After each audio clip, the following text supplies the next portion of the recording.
Calendar देखकर विशाल चौंक उठा। बोला, अरे मुझे तो याद ही नहीं था कि कल 20 फरवरी है। कल माँ का जन्मदिन है। कल हम लोग अपनी माँ का बर्थडे मनाएंगी। पल भर में ही उसने शोर मचा दिया। पुष्पा जी झेप गई कि क्या वे बच्ची हैं जो उनका जन्मदिन मनाया जाए। फिर उन्होंने इससे पहले कभी जन्मदिन मनाया भी तो नहीं था जो वे खुश होती। अगली सुबह और दिनों की तरह ही थी। कुमार साहब सुबह की सैर के लिए निकल गए। पुष्पा जी आंगन में आकर महरी और दूध वाले के इंतजार में टहलने लगी। तभी विशाल की पत्नी डिम्पल ने पुकारा, माँ चाय। आज के भौतिकवादी युग में सुबह सवेरे कमरे में बहू चाय दी जाए, इससे बड़ा सुख और कौन सा होगा। पुष्पा जी बहू का मुस्कुराता चेहरा निहारती रह गई। उनका सुबह इत्मीनान से आंगन में बैठकर चाय पीना एकमात्र शौक था। पहले स्वयं बनानी पड़ती थी, लेकिन जब से डिम्पल आई है बनी बनाई चाय मिल जाती है। अपने पति विशाल के माध्यम से उसने पुष्पा जी की पसंद नापसंद की पूरी जानकारी प्राप्त कर ली थी। बड़ी बहू अंजू सॉफ्टवेयर इंजीनियर है। सुबह कपिल और अंजू दोनों एक साथ दफ्तर के लिए निकलते हैं, इसलिए दोनों के लिए सुविधाएं जुटाना पुष्पा जी अपना कर्तव्य समझती थी। छोटे बेटे विशाल ने MBA कर लिया तो पुष्पा जी को पूरी उम्मीद थी कि उसने भी कपिल की तरह अपने साथ पढ़ने वाली कोई लड़की पसंद कर ली होगी। इस जमाने का यही तो प्रचलन है। एक साथ पढ़ने या काम करने वाले युवक युवतियां प्रेम विवाह करके अपने माता पिता को जीवन साथी ढूंढने की जिम्मेदारी से खुद ही मुक्त कर देते हैं। लेकिन जब विशाल ने उन्हें वधू ढूंढ लाने के लिए कहा तो वे दंग रह गई थी। कैसे कर पाएगी ये सब। एक जमाना था जब मित्रगण या सगे संबंधी मध्यस्थ की भूमिका निभाकर रिश्ते तय करवा देते थे। योग्य लड़का और प्रतिष्ठित घराना देखकर रिश्तों की लाइन लग जाती थी। अब तो कोई बीच में पड़ना ही नहीं चाहता। समाचार पत्र या इंटरनेट पर फोटो के साथ बायोडाटा डाल दिया जाता है। आजकल के बच्चों की विचारधारा भी तो पुरानी पीढ़ी की सोच से सर्वथा भिन्न है। कपिल अंजू को देखकर पुष्पा जी मन ही मन खुश रहती कि दोनों की सोच तो आपस में मिलती ही है और उन्हें भी पूरा पूरा मान सम्मान मिलता है। अखबार में विज्ञापन के साथ साथ इंटरनेट पर भी विशाल का बायोडेटा डाल दिया था। कई प्रस्ताव आए। पुष्पा जी की नजर एक बायोडाटा को पढ़ते हुए उस पर ठहर गई। लड़की का जन्म स्थान उन्हें जाना पहचाना सा लगा। योग्यता BA थी। कॉलेज का नाम बालिका विद्यालय बिलासपुर देखकर वे चौंक उठी थी। कई यादें जुड़ी थी उनके इस कॉलेज से। वे स्वयं भी तो इसी कॉलेज की छात्रा रह चुकी थी।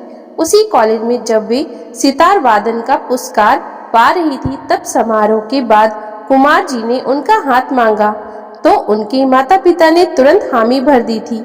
स्वयं पुष्पा जी भी बेहद खुश थी। ऐसे संगीत प्रेमी और कला पारखी कुमार साहब के साथ उनकी संगीत कला परवान चढ़ेगी, इसी विश्वास के साथ उन्होंने अपने ससुराल की चौखट पर कदम रखा था। हर क्षेत्र में अव्वल रहने वाली पुष्पा जी के लिए घर गृहस्थी की बागडोर संभालना सहज नहीं था। जब शादी के 4-5 माह बाद उन्होंने अपना सितार और तबला घर से मंगवाया था तो कुमार जी के पापा देखते ही फट पड़े थे। बहू, यह तुम्हारे नाचने गाने की उम्र है क्या? उनकी निगाहें चुप सी रही थी। भय से पुष्पा जी का शरीर कांपने लगा था, लेकिन मामला ऐसा था कि वे अपनी बात रखने के लिए खुद को रोक न सकी थी। पापा, आपकी बातें सही हैं, लेकिन ये भी सच है कि संगीत मेरी पहली और आखिरी ख्वाहिश है।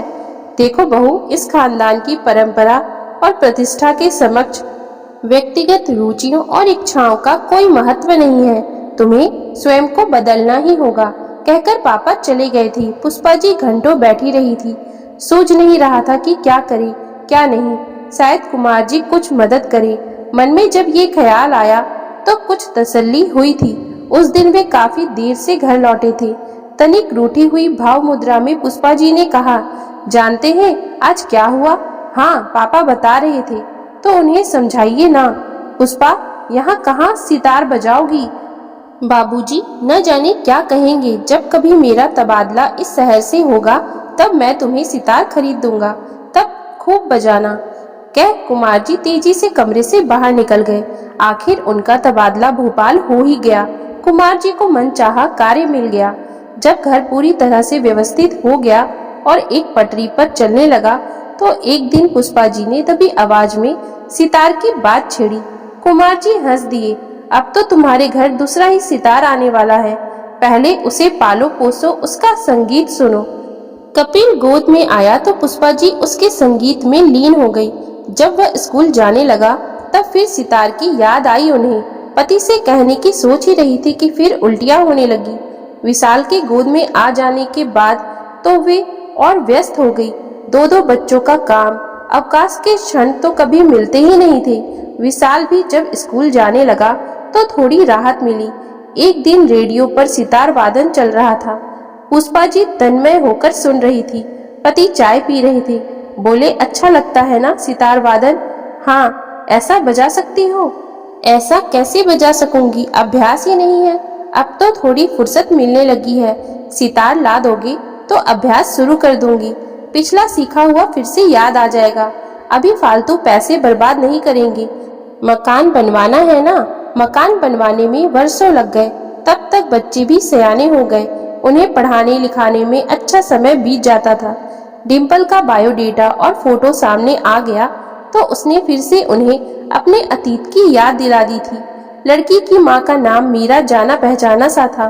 डिम्पल से मिलते ही उन्होंने तुरंत स्वीकृति दे दी थी। सभी आश्चर्य में पड़ गए। विशाल जैसे होनहार एमबीए के लिए डिम्पल जैसी मात्र बीए पास लड़की। पुष्पा जी ने जैसा सोचा था वैसा ही हुआ। डिम्पल अच्छी बहू सिद्ध हुई। घर का काम काज निपटा कर वह उनके साथ बैठकर कविता पाठ करती, साहित्य और संगीत से जुड़ी बारीकियों पर विचार विमर्श करती तो पुष्पा जी को अपने कॉलेज का दिन याद आ जाते।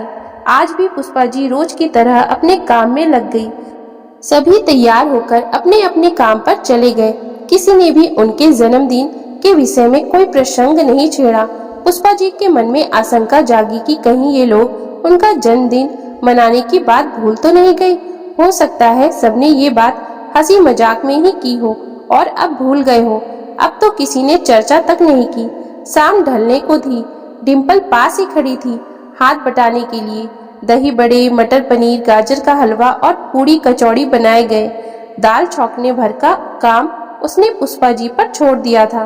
पूरी तैयारी हो गई। हाथ धोकर थोड़ा निश्चिंत हुई कि तभी कपिल और अंजू कमरे में मुस्कुराते हुए दाखिल हुए। पुष्पा जी ने अपने हाथ से पकाए स्वादिष्ट व्यंजन डोंगे में पलटे तो डिम्पल ने मेज पोंछ दी। तभी शोर मचाता हुआ विशाल कमरे में घुसा। हाथ में बड़ा सा केक का डब्बा था। आते ही उसने म्यूजिक सिस्टम चला दिया और माँ के गले में बाहें डालकर बोला, माँ जन्मदिन मुबारक। पुष्पा जी का मन हर्ष से भर उठा कि इसका मतलब विशाल को याद था।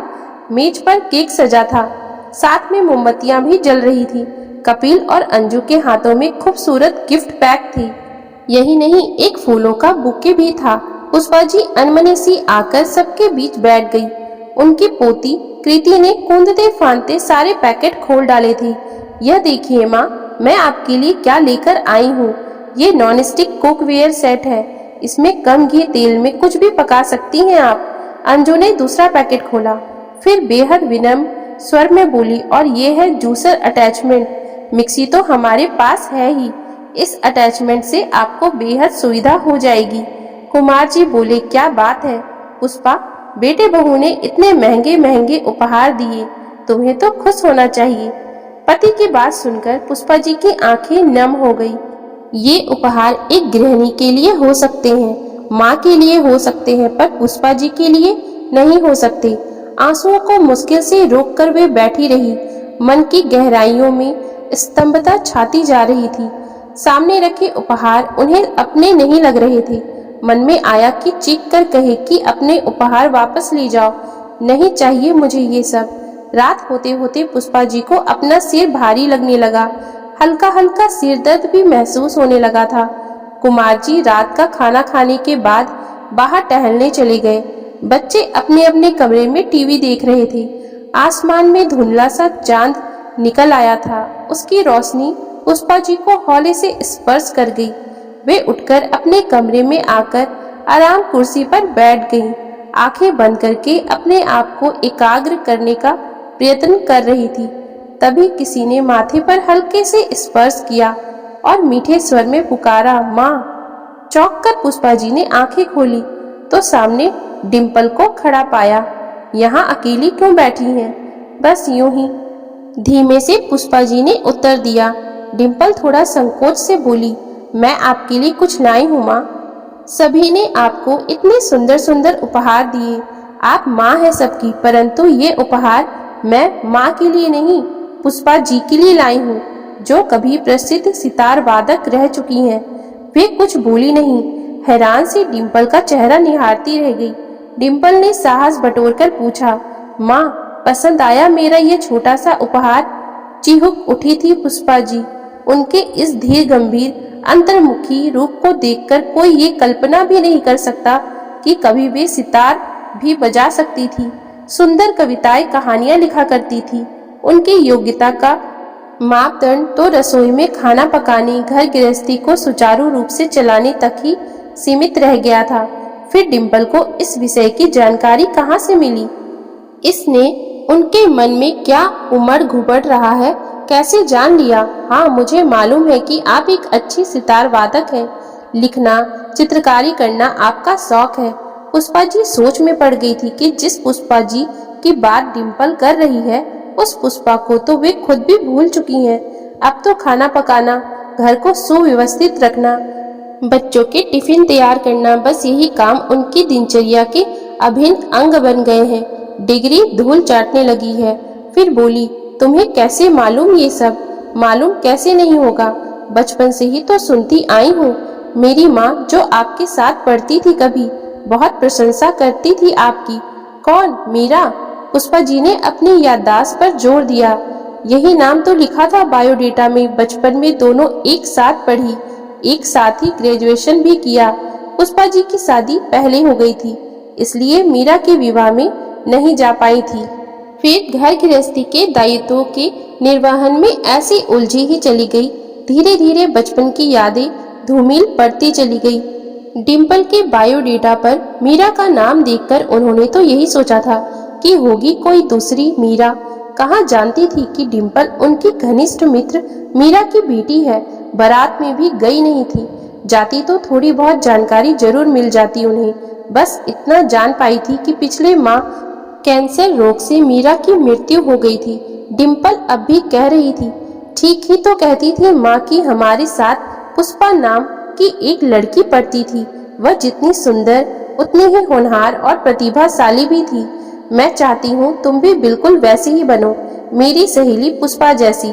पुष्पा जी को अपने कानों पर विश्वास नहीं हो रहा था। ऐसा लग रहा था उनकी नहीं, किसी दूसरी ही पुष्पा की प्रशंसा की जा रही है।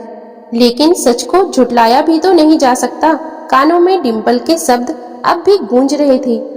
तो वह पुष्पा अभी भी खोई नहीं है, कहीं ना कहीं उसका वजूद अब भी है। पुष्पा जी का मन भर आया।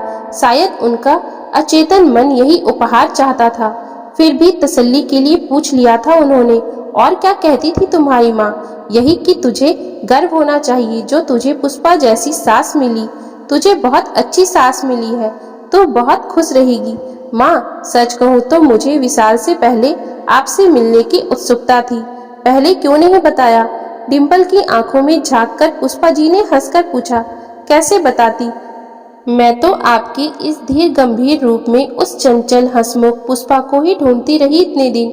वह पुष्पा कहाँ रही अब? डिम्पल कब की पीछे छूट गई। सारा जीवन यूं ही बीत गया, निरर्थक। न कोई चित्र बनाया, न ही कोई धुन बजाई। धुन बजाना तो दूर, सितार के तारों को छेड़ा तक नहीं मैंने। कौन कहता है आपका जीवन यूं ही बीत गया माँ? डिम्पल ने प्यार से पुष्पा जी का हाथ अपने हाथ में लेकर कहा।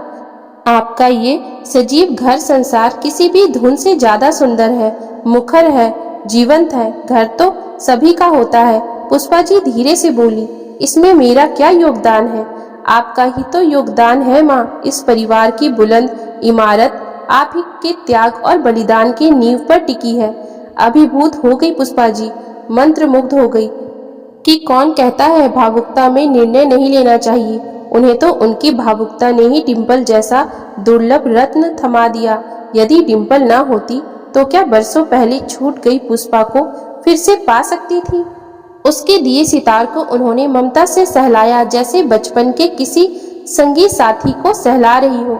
उन्हें लगा कि आज सही अर्थों में उनका जन्मदिन है। बड़े प्रेम से उन्होंने दोनों हाथों में सितार उठाया और सितार के तार एक बार फिर बरसों बाद झंकार से भर उठे। लग रहा था जैसे पुष्पा जी की उंगलियां तो कभी सितार को भूली ही नहीं थी।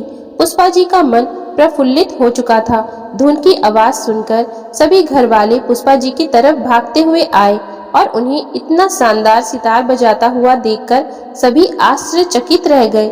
सभी वाह वाह करने लगे। कुमार जी को ये सब देखकर खुशी के साथ साथ दुख भी हुआ कि काश ये सितार मैं इसे लाकर दिया होता तो इसे और भी अच्छा लगता। तो दोस्तों, अगर आपको हमारी आज की ये कहानी अच्छी लगी हो तो कृपया आप हमारे चैनल को लाइक, शेयर और सब्सक्राइब जरूर कर लें, जिससे हम आपके लिए और भी अच्छी अच्छी कहानियाँ लाते रहें। Thank you for watching.